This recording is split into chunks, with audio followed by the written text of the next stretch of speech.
Good morning and welcome to the Middle East Forum's monthly special podcast series, the Forum Roundtable. My name is Lauri Regan and I'm privileged to host these important panel discussions with the world's leading experts on critical foreign policy and national security issues of the day. We wouldn't be able to hold these or conduct all of the critically important work that we do without your continuing support that allows everyone affiliated with MEF to be so impactful in the development of policy that keeps America and our allies strong and secure. So thank you for joining today. While it is impossible to predict the results of Operations Epic Fury and Rising Lion, it is clear that the Middle East is passing through a moment of profound change. One thing that is clear is no matter the results of the war on the Islamic regime in Iran, Turkey's President Erdogan intends to pursue his own expansive neo-Ottoman ambitions. The implications of his plans on Israel and the region are more broadly remain unclear, as does the question of what we can expect from the Trump administration when the war is over. To break this down, we are joined today by two brilliant analysts. Sinan Ciddi, Senior Fellow at the Foundation for Defense of Democracies and Director of its Turkey Program, and Dr. Eytan Cohen, Turkey Affairs Expert at the Moshe Dayan Center for Middle Eastern and African Studies at Tel Aviv University and the Jerusalem Institute for Strategy and Security. To learn more about their impressive backgrounds and qualifications, please check out the invitation to today's podcast, but please do also follow their important work on X and other social media platforms, as well as their organization's websites. Today's podcast is being recorded and will be available for viewing, so please do share the recording forum-wide, as these are important and timely issues impacting U.S. national security, as well as those of our allies in the region. Welcome, Sinan and Hi, and thanks so much for joining. Sinan, I'm going to start with you. Just on a sort of general background overview of where we are today and how we got here. Turkey's President Erdogan, in his quest to rebuild the Ottoman Empire, has been consolidating power for quite some time. He's co-opting the press, purging opponents, and in March of 2025, he arrested and falsely charged as a terrorist his most powerful political rival, Istanbul's Mayor İmamoğlu, if I pronounce that properly. In response to that action, Erdogan was forced to quell protests that had erupted as a result, including arresting hundreds of demonstrators. In addition to combining Turkish nationalism with Islamism, Erdogan promotes anti-Israel animus, while he hosts Hamas leaders and has even called for the destruction of Israel. So we're going to get into all of this in greater detail. But how did this happen that a NATO member since 1952 and the nation that was the first Muslim nation to recognize Israel in 1949 has now become an enemy of Israel, our most important ally in the Middle East, if not the world? Yeah, thanks, Lauren. Delighted to be here, and thanks for having both of us. It's quite timely and hopefully be an interesting conversation. And I think having both our perspectives will really sort of, I think, bring out to the audience as a considerable level of opinion, which sometimes goes slightly under the radar given the intensity of events going on. But yes, look, Erdogan and his rhetoric and his positioning towards Israel specifically, but generally his foreign policy positioning towards his Western allies has been problematic for some time. What I would say is his positioning against Israel or positioning it as an enemy, increasingly so, is not entirely new. We've seen it go to an unprecedented level, I would argue, and I don't use that word lightly, immediately following the October 7 terror attacks that hit Israel back in 2023, whereby Erdogan really essentially stepped up Turkey's material assistance of the terrorist organization, defied Western sanctions on it, became the only NATO country or member of the Western alliance to really designate it as a resistance movement and not a terrorist organization, but really has set Turkey apart in the Western Hemisphere's security network as being the only country that aids and abets a premier terrorist organization that is a proxy and a direct agent of Iran and the IRGC. And I am basically at a loss at this point, because I haven't kept a tally, the number of times that we have detected whether shipments of materials, whether it's Turkey's assistance provided in terms of fundraising, recruitment abilities, terrorism planning inside of Israel. And Turkey does this in plain sight. Doesn't even pretend to hide it. And when sort of quizzed about it very infrequently by Western media organizations, Erdogan's position is basically to brush it off and say, well, we're a Muslim country and Muslims are upset about what's going on in the Middle East, and therefore we will support Hamas. And nobody essentially takes him to task after that. But why did he get here? I mean, we could spend forever talking about this. I'll just mention a couple of things and then my colleague could weigh into this even better than I can. One is I would just say, look, since 2008, when Turkey really started, its openings of undermining its relationship with Israel, it just confirmed Erdogan's bona fides as an anti-Semite and an anti-Israeli. He's made no secret of this. There was no imminent sort of catalyst that made Erdogan reevaluate Turkey's relationship with Israel. He basically went on the stage at an international summit and, chastised the Israeli leadership at the time, calling them baby killers. And this was all the way back in 2008. And every year since then, he has escalated and stepped up tensions to undermine and demonize Israel in the eyes of the public opinion.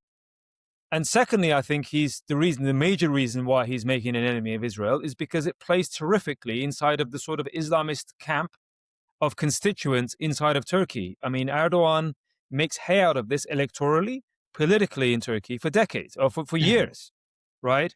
He doesn't have a domestic platform and an agenda to sell himself as a politician or his government's program. Turkey's economically busted. It's bankrupt. It has, considerable amount of dissent, resentment inside the country against Erdogan. So one of the things that Erdogan does is find external enemies. And what better for him than, really going to town and vilifying Israel every opportunity he gets. So those are two things I'll put out there, but I'll pass it on to my colleague, not to sort of beleaguer this too long. Well, I was going to expand upon what Sinan said, and I was going to quote something that MK Ohad Tal, who's also part of the MEF's Israel Victory Caucus, had stated on the Knesset floor, in which he basically said that that Turkey should concern every security and political official more than any other threat, and that Turkey is rapidly and powerfully becoming a threat that in the not so distant future could be much greater than even the Iranian threat. And he's also called Turkey threatening not just Israel, but the entirety of the West.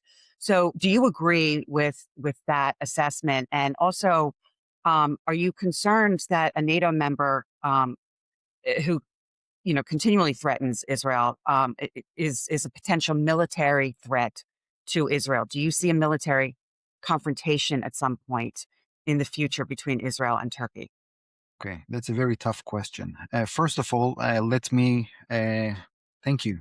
Allow me to thank you for having me on this distinguished platform together with my dear friend Sinan. And first, I would like to provide you a personal angle. I was born and raised in Turkey, and I can definitely tell you that I was always very proud that Israel and Turkey have never declared any hostilities against each other. And my personal stance will remain the same. I think it would be in Israel's interest not to declare any hostilities and engage in active conflict with Turkey. I think it's also in Turkey's interests, even if the Turkish press is not portraying the realities on a daily basis. But when we are looking at the Israeli public, the recent statements that you also mentioned regarding member of Knesset Ohad Tal, and I can also definitely add the name of the former Israeli Prime Minister Naftali Bennett. He also referred Turkey as a very potential enemy state. Well, I can definitely tell you that these statements, this threat perception against Turkey was not shaped, suddenly.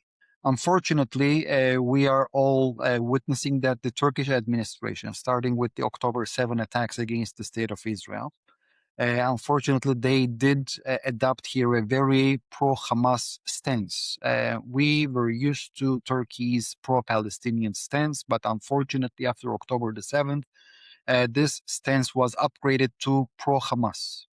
And this is very not acceptable from the Israeli eyes. In a very systematic manner, we are seeing that the Turkish government, and especially the Turkish president and the Turkish foreign minister, they are adopting here a delegitimization policy in a very systematic manner. My colleague Sinan already mentioned that the Turkish decision makers are tagging Israel, are labeling Israel with different kind of nicknames like genocide gang, like Zionist crime ring, terror state, war criminals, genocidal leader, etc., etc. So unfortunately, if we we can, in such a case, we can really not talk about a real normalization between the two countries, because at the end, we are seeing the current Turkish administration is conducting a very in a very steady manner, a demonization against the state of Israel. And it's not only limited with delegitimization.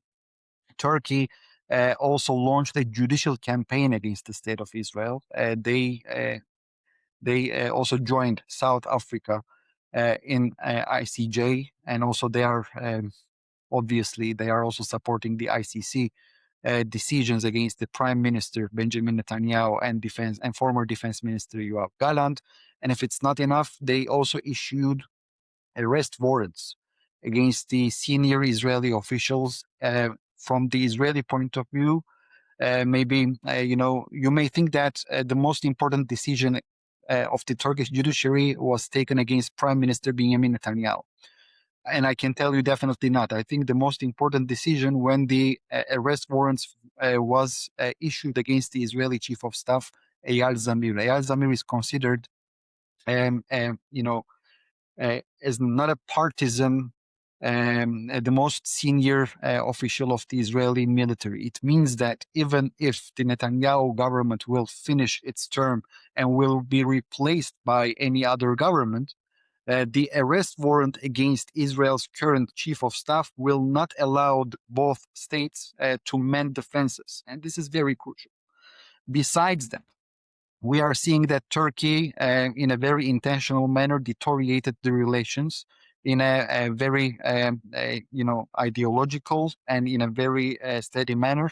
They imposed trade sanctions. They imposed naval sanctions against the state of Israel. And this verbal violence is, we are hearing it every day. Also, yesterday, we heard Mr. Erdogan talking about the liberation of Jerusalem. For God's sake, if we are talking about normal relationship between the two countries, so how come that a NATO member is questioning the territorial integrity of another state? I think this is very, very unacceptable. And the Israeli decision makers, when they are looking at this larger picture, they are seeing Turkey's latest moves on this chessboard.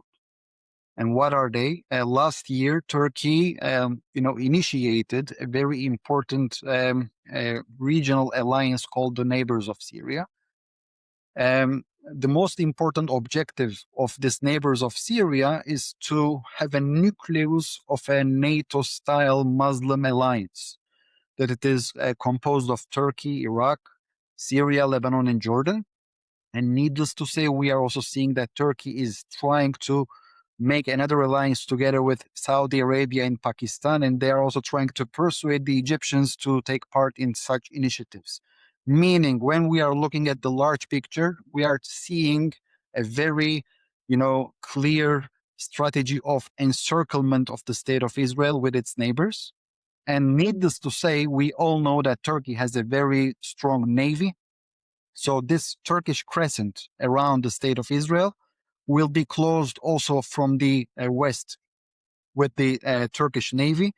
Long story short, unfortunately, I see no reason that the Israeli decision makers would see Turkey not as a potential state. Unfortunately, there are really, clear moves that the statements of the decision makers, the clear moves of these alliances is not giving any other signals to Jerusalem. So we are seeing this deterioration in the relations, and this is very unfortunate because the two countries have never fought each other. And I think, again, despite all of these differences, both of the nations should come to a common ground thanks to Azerbaijan and the United States. Thank you, Hai. That was very informative as well. Sinan, I'd like for you to discuss Turkey's stance on the U.S.-Israeli war with Iran.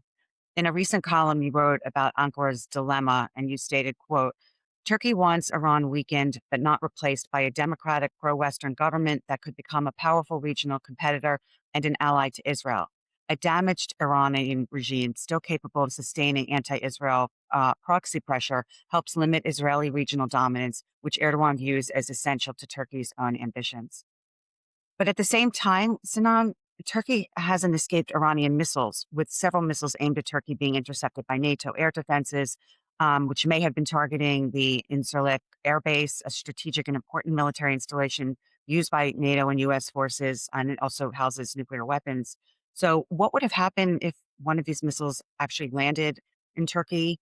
Would that trigger Article 5 of NATO, drawing a reluctant EU or UK into the war? And more importantly, what was Iran's intention in shooting missiles at Turkey? Who were they directed at? And how does Turkey go about balancing these diverging interests in this dilemma that you've summarized? One of the things that I love highlighting is, I don't necessarily think that Turkey is pursuing national interests or security interests at a national level. And the way I go about seeing that is basically saying what is good for Turkey is bad for Erdogan, and what is bad for Erdogan is good for Turkey in terms of policy. So what we're seeing in relation to your question and to Hai's sort of initial sort of foray into examining Turkey's continuously escalatory position towards Israel, and the Turks will say the same thing, that Israel's escalating against Turkey, is, look, former interior minister of Turkey, Süleyman Soylu, just said a few days ago that the distance between Hatay, if that's the city he mentioned, which is a Turkish province of Alexandria, right near the Syrian border in its southeast, is only 5 hours from Israel. And if Turkey had to essentially suffer 300,000 to 400,000 martyrs, right? That's acceptable, but in doing so, the state of Israel will no longer exist. I mean, tell me if the Israelis have said anything comparable to that kind of language, and which is mirrored on a weekly basis. But by what Hai has just outlined, Erdogan's weekly parliamentary addresses, or his addresses between his parliamentary members of the AKP, his ruling party, when he goes on a tirade about the genocide squad of this and the genocide of, let's just put it out there for viewers that Turkey, whether it's in its present guise or in its Ottoman history, is the last country in the region that should be talking about genocide in terms of reputational sort of entanglements. And what Erdogan has consistently done is poison a mindset and a discourse that will last potentially for generations inside of Turkey. Because the more he's doubled down on this sort of escalatory language, that shapes perception. That dominates the conversation. Whether people were, Islamist in Turkey, pro-Palestinian, anti-American is one thing, but even the most sort of exclusively or outwardly Western-minded Turkish national is now looking at the region and specifically potentially looking at Israel saying, yeah, Erdogan's probably right on what he's saying, right? They dominate the discourse, which shapes national perceptions. And I'm afraid that's going to be very difficult to turn around. In terms of, the piece that you quoted from me, both Israelis and Turks are basically looking at this from the same perspective, at least the analytical perspective, which is whether Iran survives as a regime, or whether it falters, or whether it's weakened. I think Erdogan's trying to essentially position his version of Turkey as a means to capitalize upon that. So a weakened Iranian regime, that may be one of the more likely outcomes going forward, may essentially be something that Erdogan favors, which is why he's essentially pushing for a ceasefire in this conflict, trying to get conflict to stop, because he understands that what's left of the regime, what's left of its military, the IRGC, is in a significantly weakened state. And that's for him, for Erdogan, a prime opportunity to really position Turkey into the emerging power vacuum. He's already done this. And he's already done this where? In Syria. I mean, Turkey wasted no time after the fall of the Assad regime in positioning its military into Syria, into systematically backing Turkish-backed militias, jihadist militias in there. By the way, that those militias are still backed by Turkey, even though they have formally integrated into the Syrian National Army. We are still seeing several elements of the so-called Syrian National Army that were constituted by the Turks still heavily influenced, if not directly answerable to Ankara. He's really positioned himself as a hard power in the region, and with the regime's weakening, I think he's going to continue to do that, and elbow and sort of push his way into the region, which is why, the perspective of FDD is once this war is over, Turkey is the next big problem. And I know we've seen this sort of, mindless debate play out, certainly in Washington, and I'm sure I've seen this in Israel too, because it was based on the comments of the former Prime Minister of Israel, Naftali Bennett, saying that Turkey is the new Iran. And some people have dismissed this comment saying, you're comparing apples to oranges, that this is a nonsensical debate. And I'm like, take a step back and stop comparing this in a literal sense. Of course, Turkey is not the new Iran in the sense that Turkey does not have nuclear power weapons. It doesn't have a Quds force. It doesn't have a proxy network like Iran doing what Iran's doing now. Sure. But no two autocracies and the way they go about their threatening behavior as a state actor are the same. And Turkey, whether it's pushing its way into Syria, what it intends to do with Israel, based on comments like we've seen from its former interior minister and other government officials, by the way, its continuing rise of terrorism support, not least of all Hamas. But we're now starting to see unconfirmed reports that Turkey may actually be materially assisting Hezbollah, but also Turkey's forward military positioning in the Horn of Africa, putting its private military contractor entities such as Sadat into training and assisting brutal governments in the Sahel, selling weapons to warlords and nefarious state actors. Turkey is in a both geographic expansionary mode as well as an ideological expansionary mode. And when we say Turkey is not the Iran, people should not write this off as just mere bluster, because what they're pushing aside is don't focus on the outcome in terms of, it doesn't have a Quds force. Look at the ideology. Look at what they're pushing forward, and don't just sweep it under the rug, because one day or sooner or later, Erdogan will come out blazing in terms of whether it is actual material or military moves into physical spaces, or taking more escalatory measures which translate into actual conflict. And he's doing so because he's essentially got a special relationship with Washington right now under the Trump administration, which seems to be turning a blind eye to the threat that Turkey presents. We have a senior NATO ally, which is refusing to participate in any tangential way to assist the United States or Israel in undermining what should be an adversary. Instead, it's profaning sort of security concerns for regional peace, saying, I want to secure peace. But if you look on the other side of the ledger, I would say that Turks, for the last several number of years, all they want from the United States is give me technology, give me F-35s, give me missile defense system, give me engines for my own fifth generation fighter things that I want to develop. What are you giving in return to your NATO allies and US strategic ally? Nothing. You've held up NATO expansion for 18 months and refused to put Sweden and Finland in there for as long as you could. You have significant naval capabilities, which includes mine clearing, but you won't deploy that to the Strait of Hormuz, even if you don't want to get involved in the Iran conflict. So just what is Turkey offering its Western allies and partners? And the answer is less than the bare minimum. And all it's doing is using this opportunity as a means to sort of expand and push its way as a hard power into the region, regardless of what happens to the Iranian regime. Thank you, Sinan.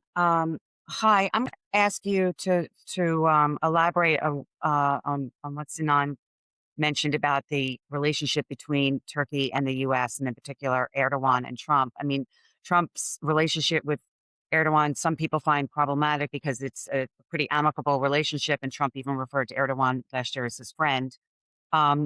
Perhaps when assessing this, can you share your thoughts on the tools that the U.S. has to rein in some of Turkey's more aggressive actions? For instance, at the beginning of this year, the Treasury and State Departments announced the imposition of sanctions against the Lebanese, Jordanian, and Egyptian chapters of the Muslim Brotherhood, but they didn't designate the Turkish chapter.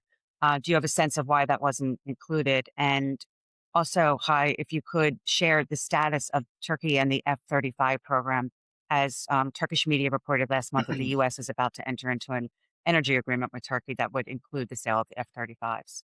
So we could drill down a little bit more on the U.S.-Turkish relationship, All right. please. So everyone is talking about a bromance between Donald Trump and Recep Tayyip Erdogan, but I'm not buying it. I'm not buying it at all. I think Donald Trump is taking his decisions in a very strategic manner, even if you may have a thought that he's taking his decisions in an arbitrary manner. I would like to make a comparison here. Let us concentrate on the first term of Donald Trump, and then let's compare it with his second term. During his first term, we witnessed the Andrew Brunson crisis, the American pastor who was arrested in Turkey for espionage charges. And after former Vice President Pence's intervention and later Donald Trump's personal intervention, he was freed. And I would like to remind you, during the Brunson crisis, the United States and Donald Trump, in a personal manner, imposed sanctions against Turkey. He doubled the tariffs on steel and aluminum sectors. He imposed sanctions against the Turkish Minister of Justice, of Interior. And the Turkish lira fluctuated in an unprecedented manner. We all remember it. And then Andrew Brunson was released from the Turkish prison. But this was not the end. We also remember, because of the Turkish equipment of S-400 Russian systems, the United States had no choice but to impose the Kaatsa sanctions. These sanctions obviously was a kind of a punishment mechanism for American allies who were equipped, who were receiving the Russian equipment. And in this regard, we saw that the American administration, the Trump administration, imposed sanctions against the Turkish defense industries. The head of the Turkish defense industry at the same time, Ismail Demir, and all of the export licenses of the Turkish defense industries were banned. So it was not the end. In 2019, we all witnessed that Turkey launched an extraterritorial military campaign against the Kurdish PYD, the Operation Peace Spring.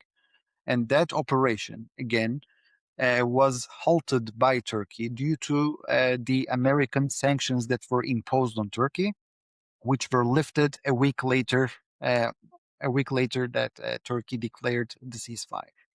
Long story short, as you can see, in the Donald Trump's first term, we cannot speak about a bromance, a honeymoon between the two leaders. So what happened?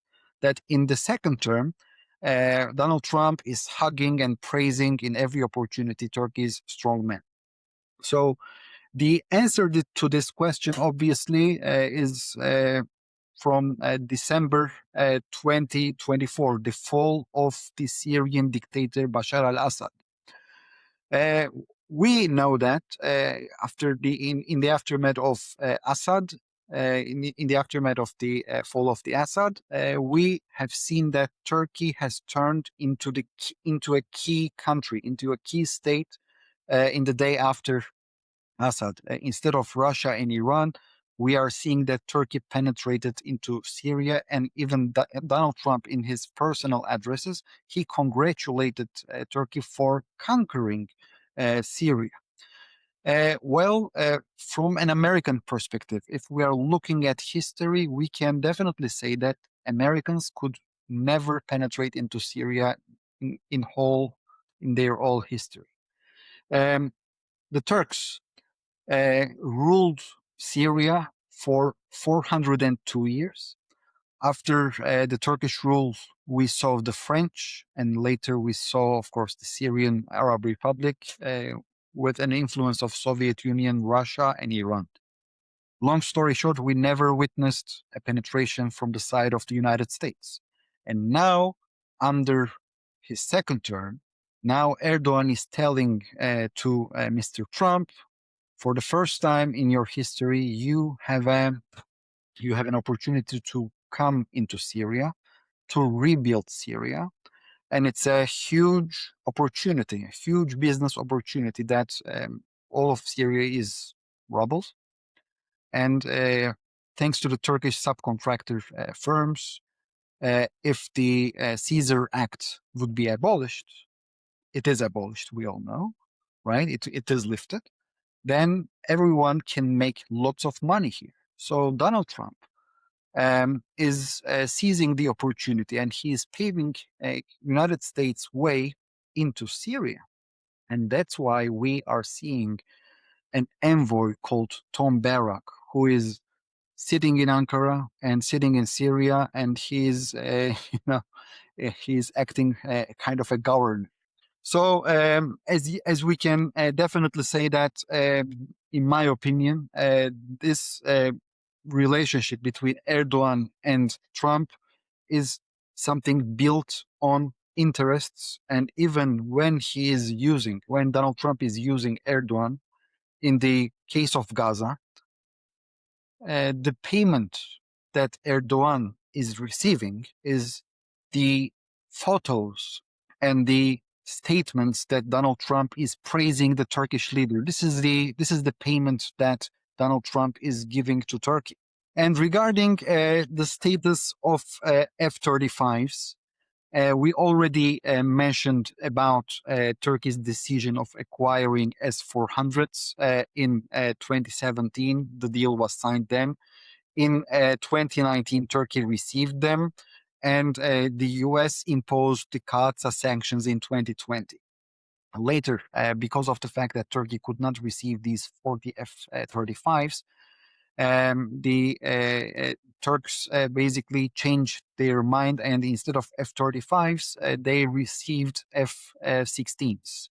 And obviously, we do remember how they opposed Sweden's accession process to NATO in order to get these planes. So in the first days of 2026, a U.S. envoy to the Middle East, to Turkey and to Syria, the ambassador Tom Barak, said that Turkey may be, invited back to the F-35 program, and it could finalize more or less within 4 to 6 months. But basically, I think it is not only up to Tom Barak or to the White House. It is also very much connected to the Congress. Also, the Senate and the House of Representatives should be persuaded so that Turkey could receive these F-35s. And I think under current circumstances, this is very unlikely. And therefore, Turkey also understands that it is not going to receive these F-35s in the near future. And that's why they are nowadays trying to get Eurofighter jets from Qatar and Oman, the second-hand ones. And obviously, they also signed a new agreement to receive, more Eurofighters from the United Kingdom. And the last but not the least, they are nowadays are also developing their indigenous warplane called Kaan. So we'll see. But long story short, I do not think that the Turks will receive F-35. Thank you. That was all very interesting.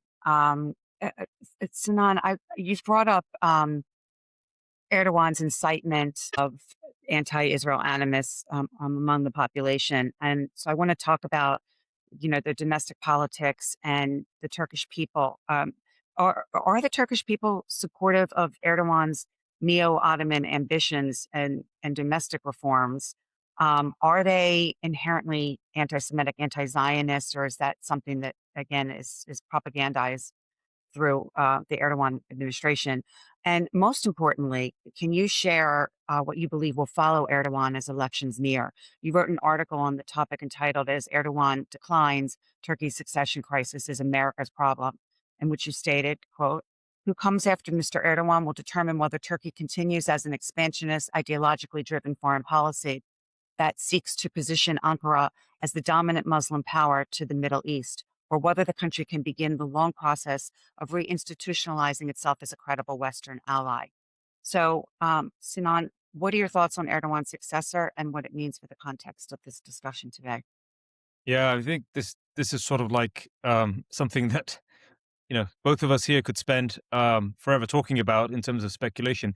But just to build off Hai's points about the F-35 saga and this sort of ruminating over that, just a couple of things to add. I think he's right. You know, Turkey is a long way from getting the F-35 simply because right now we're in an election cycle in the United States, and despite Trump's positive outreach and view of Erdogan for now, and saying that he prefers and would like to see Turkey brought back into this strategic fighter platform, is one thing.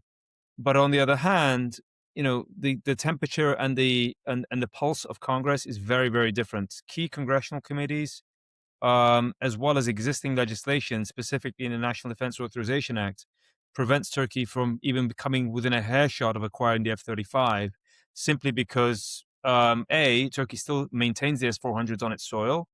It refuses to divest of them. And two, as a result of that and lack of trust, members of Congress and key committees in both parties are very skeptical that Turkey should be eligible to be brought back into the program anytime soon.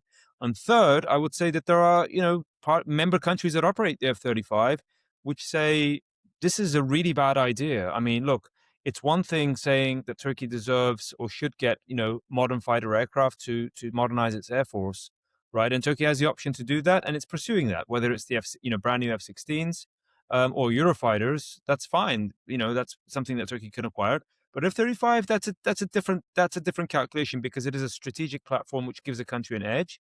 And if we had to ruminate in terms of what would Turkey do with F-35s, I don't think that's kind of a discussion that I would like to go down into or even contemplate, because of knowing what Erdogan is capable of with those.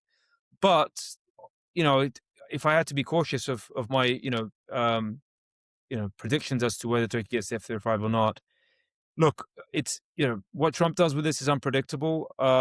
His one way of just running roughshod over Congress would be to issue a national emergency waiver and could say, look, these are tough times. We need to equip all our allies with capable aircraft, and I'm just making a decision. Now that would really put him in trouble with Congress. You could see a floor fight break out between the executive branch of this country as well as the congressional legislative branch. And in a midterm year, I don't think he wants to pick that fight, but who knows? But also, more importantly than that, I don't think Turkey's really interested in acquiring the full battery of F-35s that it once wanted. I think what it would like is to take delivery of the 5 or 6 platforms that were originally designated to be received by Turkey that are sitting in warehouses. And I think the reason why they want those is because they're basically interested in really sort of reverse engineering its engine technologies, because of, what we just said. Turkey is developing its own indigenous 5th generation fighter. It needs engines for those. Right now, the prototypes have a version of the engine which is installed on the F-16s, but these existing sanctions on Turkey prevent Ankara getting further engines delivered by the United States, and it's very difficult to develop that engine capability. So Turkey's essentially thinking, look, if we can just get our hands on a number of F-35s, in addition to lifting sanctions on the transfer of engine technology, that would be great. I'm not sure how much it wants in terms of F-35s as the full order number that it once had. So just a few comments there.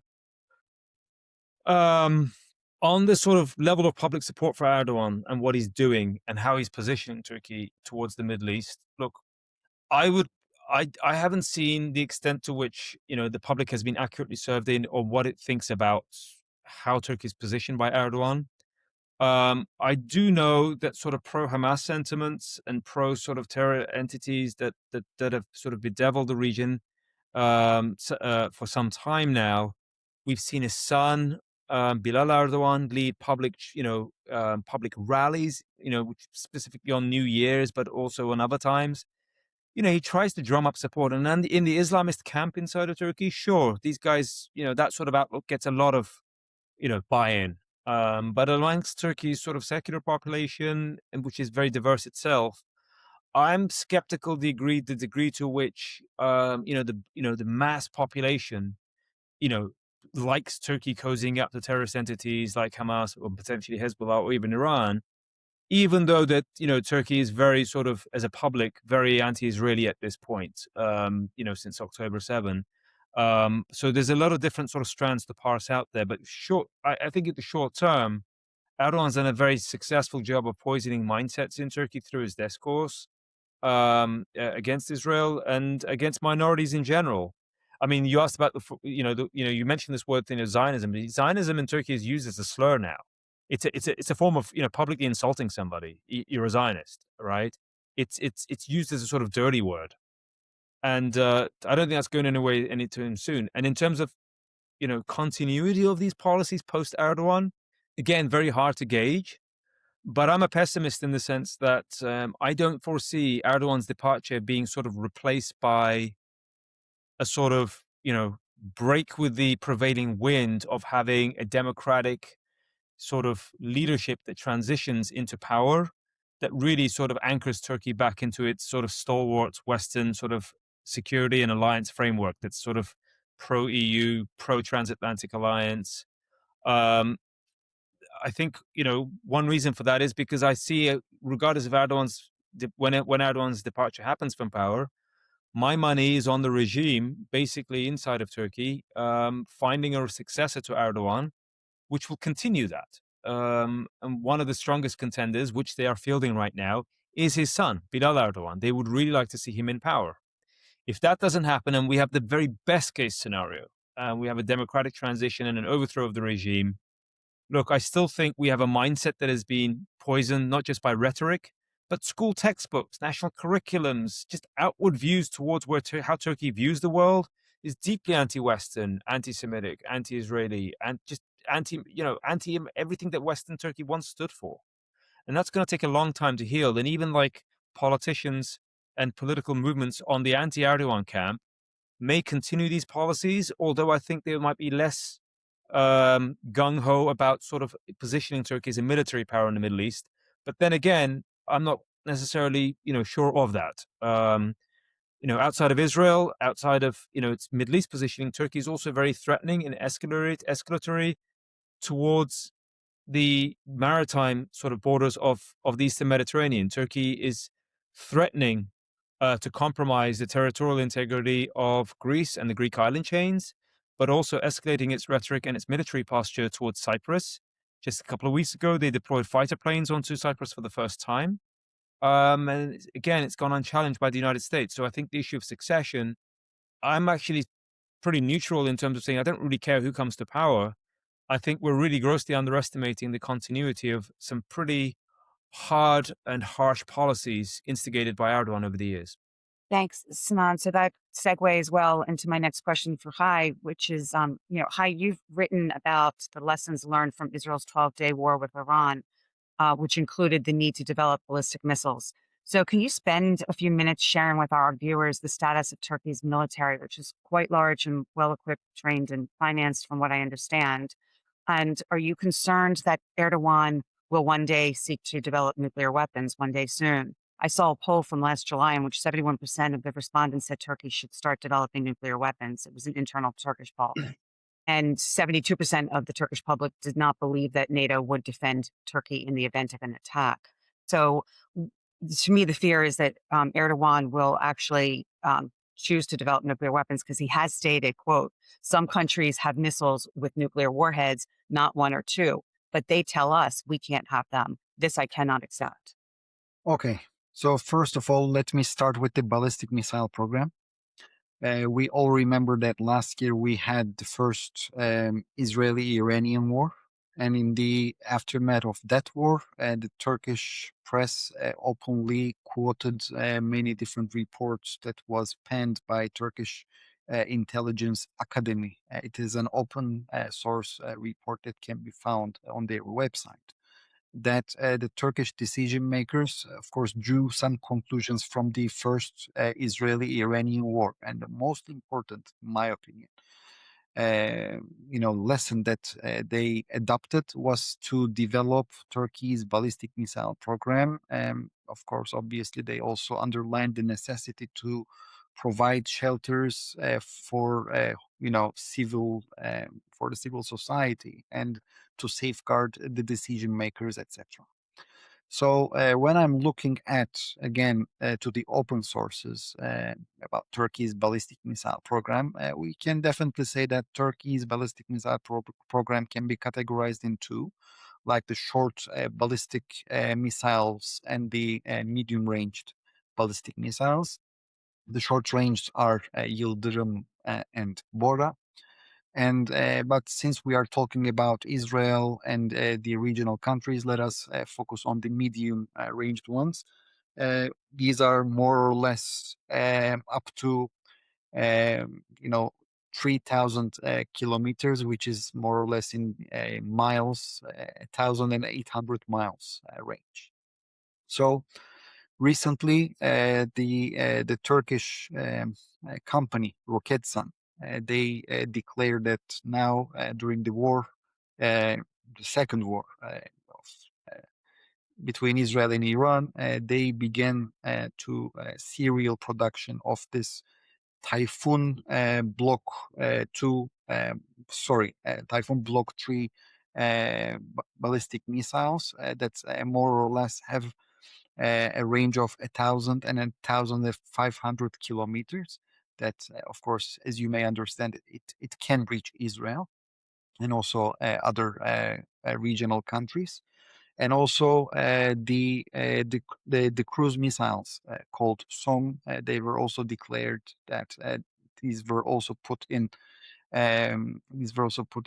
serial production. So we definitely understand that the current Turkish administration, and they do adopt this armament policy of the ballistic missile program, and this is a food for thought. And regarding the second part of your question, whether Turkey will go nuclear or not. Well, Turkey signed the the non-proliferation treaty in 1969. And even if Ankara signed this treaty, the Turkish officials are not referring to their signature anymore.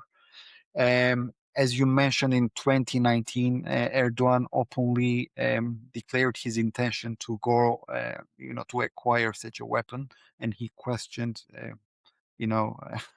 that Israel does have nuclear weapons. So why shouldn't Turkey, even if Israel never accepted the existence of the bomb? And I also would like to highlight the recent interview of the Turkish Foreign Minister Hakan Fidan on CNN Turk, and there he was asked if Turkey would acquire nuclear bombs, and instead of referring to the Non-Proliferation Treaty, Mr. Fidan looked at the cam and he began to smile and kept his silence, which made many highlights, which made many headlines in Turkey that maybe Turkey should think twice about its signature on non-proliferation treaty, and maybe Turkey should go nuclear. And you also mentioned about this poll: 72% of the people in Turkey are in favor of acquiring a nuclear weapon. And recently, last night, I watched once again CNN Turk. I know that it's a bad habit, but I do it, unfortunately. And there I see some retired generals who were forgotten, and thanks to this war, they re they began to reappear. So in order to make headlines, so that people will talk about them, they are saying that Turkey must acquire nuclear weapons, etc. I think that's I'm very much concerned of these because we all see the war between Iran and Israel, and the core reason of this war because of the Iranian regime's desire to erase Israel from map with nuclear weapons, and therefore I think that that's a very bad idea. But besides that, besides these retired generals, my core concern is about some journalists who are known as government's mouthpieces, For instance, on March 21, an article penned by Ragıp Soylu. He wrote this article, Why Turkey Won't Fight Israel and Why It Just Might. I would like to quote, and then let's talk about it together. If Iran decides to go nuclear, Turkey and Saudi Arabia are very likely to seek their own nuclear arsenals. Such a development could put Turkey and Israel at loggerheads, making the most feared confrontation a real possibility. So this journalist is considered as a very close figure to the decision makers, and I'm very much concerned. And I'm very much concerned that even we are seeing the current, consequences of this war. They are talking about acquiring a nuclear weapon. It is really the Middle East should be nuclear free, and especially regimes like Iran should never acquire such weapons because, may God forbid, they may even provide it to their offshoots like Houthis, and they will even not take any kind of responsibility when such a weapon would be used. So I'm very much concerned about this whole public discourse in Turkey. I really hope that after the war, everything will be calmed down. But of course, in order to draw necessary conclusions, this war should be finished in a clear victory. That uranium, that enriched uranium in Iranian hands, should be taken away from them. Thank you, Hai. That was very thorough and insightful. I want to turn to you, Sinan, to discuss Hamas a little bit, the relationship between Turkey and Hamas. It has a presence in Turkey for over a decade with Hamas leadership living in Istanbul and Ankara. And you've written about the U.S. You wrote an article about the U.S. sanctioning 3 Turkish charities for their role in providing support to Hamas. Can you share with the audience sort of the history of the relationship between Turkey and Hamas and how the war with Israel maybe has had an impact on the relationship that the Hamas war in Gaza with Israel has impacted the Turkish-Hamas relationship, if at all, and where you see this playing out going forward. Trump did not allow Turkey a seat on the Board of Peace for now. Do you see Turkey ever having a role in the rebuilding of Gaza as well? Lot to unpack there, but just I'm fascinated by this conversation on the so-called Turkish journalists that weigh in and the sort of public messaging that they extol. I think this is a major component. When Hai mentions CNN Turk, this is not just some obscure, sort of Turkish, fake bootlegged version of CNN International or CNN Parent US. It is a direct subsidiary of the US parent. It is under CNN license from Atlanta, Georgia. And we have tried for many years to say to CNN authorities here, this is not a TV channel, a broadcast channel that is in line with your broadcasting principles in terms of journalism. It is a propaganda outlet, co-opted and purchased propaganda outlet for the Erdogan regime. It is a horrific entity. And I just don't know why Hai would go and self-torture himself watching those, nightly tirades of. It's spectacular in terms of what it puts out, in terms of daily. I mean, calling it a news service is just unbelievable. I mean, people here might be tempted to say, well, that's what we see in the United States. I assure you it's not. This is a parallel universe in what they've done with CNN Turk over the years. And it's quite troubling. And he cited Recep Soylu, and the concerning thing about Recep Soylu is, unfortunately, he's an individual who sort of feigns respectability, masquerading behind this sort of Islamist-funded news site, if you can call it that, essentially a propaganda outlet for Islamism. I mean, at least and like Al Jazeera, it sort of feigns respectability by putting out bombastic quotes and items out there that really tries to sort of, subtly project, non-Turkey aligned countries or specifically pro-Israeli or pro-Western entities in a sort of negative light, but ever so subtly so that mainstream doesn't notice. And I find that quite troubling. There are other more bombastic characters which preach genocide. There's a character called Ibrahim Karagül. I mean, this guy is a direct sort of right-hand man of Erdogan, a columnist in a horrific, propaganda rag. I won't even call it a newspaper, that just puts out genocidal language. And I don't use that lightly. He literally says that in his daily columns, saying that the Israelis should be wiped off the planet of the earth. I'm like, does anybody pay attention to this outside of Turkey? And the answer is no. Um, one of the things that I should say is that we're about to release a significant report next week on Turkey's relationship specifically to the Muslim Brotherhood. Quite apart from Hamas as an entity, we've done a lot of extensive work on Hamas over the past 2 or 3 years and really detailed Turkey's relationship. And you're right. Look, Turkey's not just an afterthought in terms of hosting and situating Hamas geographically inside of Turkey. It's a premier country that has 2 major offices. We've caught, the Israelis have caught, shipments of dual-use goods, explosives, terrorist cells originating out of Turkey, planning of information. We have such extensive data in the open space that I shudder to think what we could find in the classified space. And, you just noted a piece of ours that we documented 3 Turkish charities that were additionally sanctioned for, aiding and abetting Hamas. I mean, that's just the newest thing in coverage that we have. I mean, this is a steady stream that's been going on, at least since October 7. But Hamas has been physically present inside of Turkey since 2011. And Turkey's foreign minister that I just mentioned, Hakan Fidan, he's the guy who brought them there and negotiated their presence inside of Turkey. You have senior Turkish parliamentarians inside of Turkey. Just one character, Hasan Turan, a senior AKP member of parliament, is the Hamas minder. We've written that he should be sanctioned, designated by the United States government. And you can ask the question, given Turkey's extensive links to the Muslim Brotherhood, Hamas, and other potential terrorist entities designated by the United States and other NATO members, why is Turkey not being held to account? And that's a very interesting question because we've actually put that to officials on our end. And the best answer we can get now is, look, the administration is divided. There are people inside the administration who are very well aware of what Turkey stands for. And if it wasn't a major NATO ally, it would be probably designated as a terrorist state sponsor of terrorism.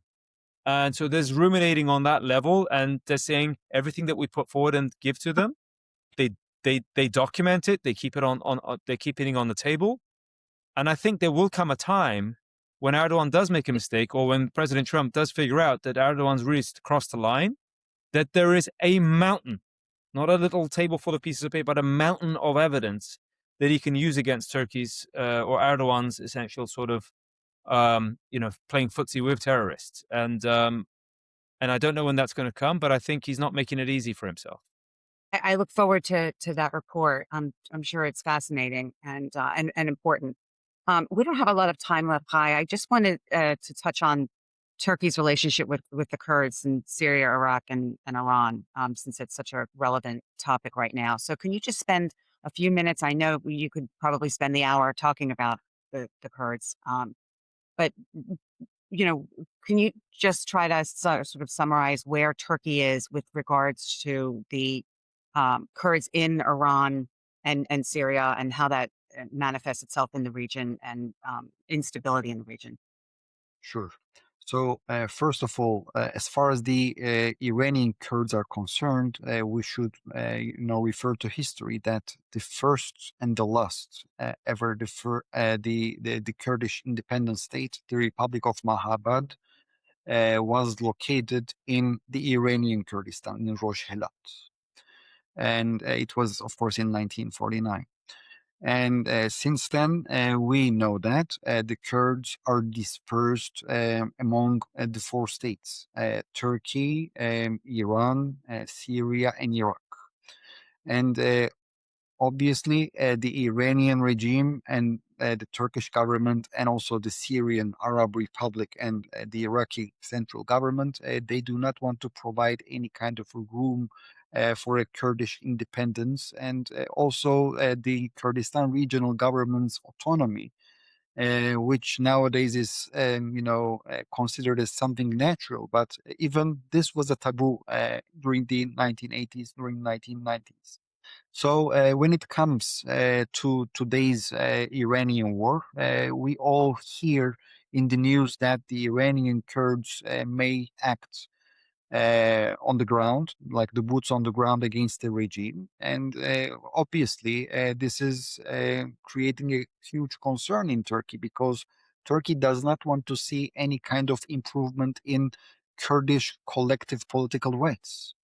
But also, I can understand the Kurds who are refraining to take action. Only a month, in the mid of January until the 30th of January, we all witnessed the latest attacks of the Syrian central government against the Kurds of Rojava. So the Americans, unfortunately, were not there, and the Kurds, they cannot ignore this fact on the ground that the Americans, unfortunately, they did not help them when they really had to. And therefore, the Iranian Kurds are now thinking twice to take action or not. But we are seeing that it still did not happen. And I think this is very much because of the American foreign policy vis-a-vis the Kurds. They were used, and once they finished the job, unfortunately, they were left without any accountability. So Turkey is also very much concerned because of its own peace process. After the October the 7th, Turkish foreign policy has turned in a radical manner, and we saw that last year in October they launched a new peace process with the Kurds because of the fact that they came to the conclusion that they should strengthen strengthen the Turkish domestic front. That's how they call it. And obviously, they achieved some remarkable successes, like the symbolic burning of the rifles by the Kurdish militia uh, in uh, in July, in last year's July, and in October again, the PKK announced its withdrawal from Turkey. So this is a very fragile process, and they don't want to see this process would collapse. And therefore, any kind of radical change in Iran that may end with with an improvement of the Kurdish collective rights, political collective rights, may create a domino effect, not only in Syria, not only in Iraq, but also in Turkey. So this is the main concern. So, Sinan, Kai, unfortunately, we've run out of time. We could, I'm sure, continue talking for another hour or two on the topic, but you guys covered a tremendous amount of information and provided great insight to our audience. So, I can't thank you both enough for taking the time. To our audience, please do share the recording forum wide. This was a great conversation, and I'd love for it to go forum wide. So, thank you all for joining this afternoon, and we'll look forward to the next roundtable in next month. Thank you all. Thank you. Thank you. Thanks, Lauri. Thank you. Hi. Thank you, Sinan.